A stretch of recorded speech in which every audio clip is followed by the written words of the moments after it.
Meron akong customer sa driving taga Mindanao. From Surigao City. Dito pa nag-aral ng driving sa Manila. Diretso lang? Diretso lang.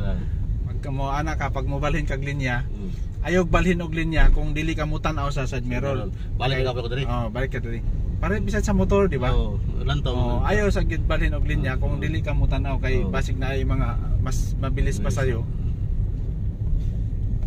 Pag bago ka mag U-turn, kailangan turn your head to check kung safe. Pag safe, continue. Pag unsafe, full stop. Kung lumagpas doon sa line na dito ka lang sa first lane. Sige, go. Gas kay bakante. Yan, nakago tayo. Dito tayo kanan. Signal kanan. Diri? Oo. Yan. Sige, go. Diretso lang. Tapos pagka bakante, diretso lang. Tapos doon tayo sa gitna. Diri? Oo. Tingin sa likod.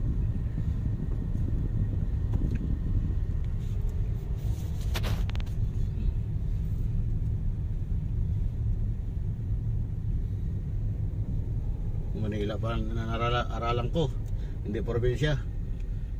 Talagang pwede na to pang ano, kambusing. Paglabas natin mamaya sa itong 2 lanes, pwede to mag left. Yung pag doon ka sa outer lane, yun yung outer lane, ito yung outermost lane, yun yung inner lane.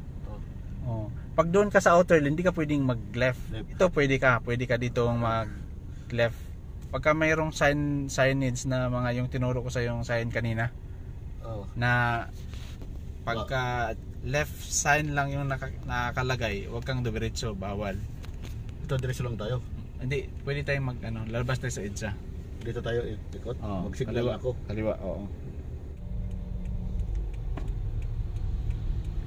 Sige, go, sunod ka doon.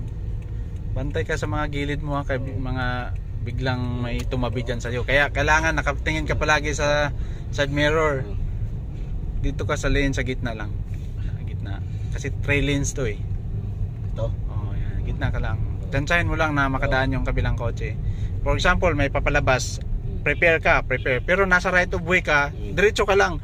In case na bigla siyang tumuloy, ready to stop ka na.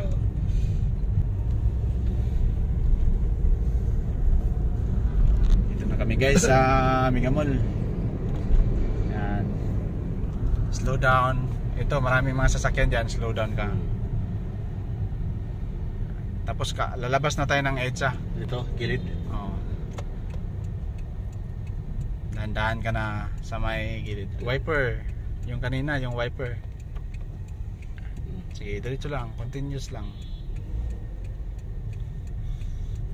Diyan ngayon makipagitgitan ka na sa mga, kasi maraming sasakyan dyan. So paglabas natin dyan, first lane ka muna. Huwag ka basta occupied na natin yung first lane. Huwag mo munang intindihin yun doon. Sige, dito ka muna first lane. Yan. Pag nandito ka na, saka ka ngayon mag-signal para sa next lane. Lipat tayo sa next line. Ito. Yan. Huwag kang lumipat ng tuloy-tuloy. Kailangan pa isa-isa. Prepare ka kasi nakasignal siya. Kailangan pagbigyan mo pagka nakasignal. Tapos lipat tayo sa gitna.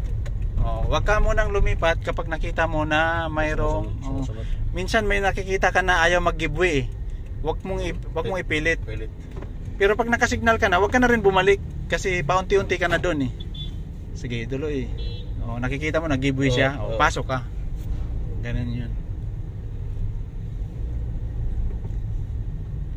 Tapos pagka may humarang din sa harapan mo, pagka mayroon din sumingit, once na nakasingit na siya, wag mo na rin siyang gitgitin. Para hindi kayo magkabanggaan. Kasi pag nagkabanggaan kayo, madili kayo ng mga 3 oras. Pupunta ka sa pulis, hihintayin pa yung ganun ang doon. So hindi ka dapat makipagitgitan sa mga kasi maabala ka lalo. Basta every time lipat tayo sa kabilang linya.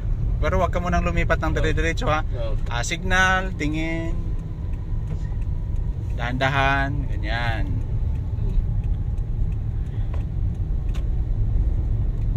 So ganun lang. Bound to ano tayo? Quezon City. Quezon City. Guys, nandito kami sa EDSA Mandaluyong, EDSA Quezon City. So ikotin namin yung buong EDSA. Pagka ganito na medyo mayroong ambon, i-ano mo lang yung wiper para matanggal yung ano. Yung tulak mo lang sa taas. Ito yung pag ganun. Yan. Kung marumi, yun yung gamitan mo siya ng washer.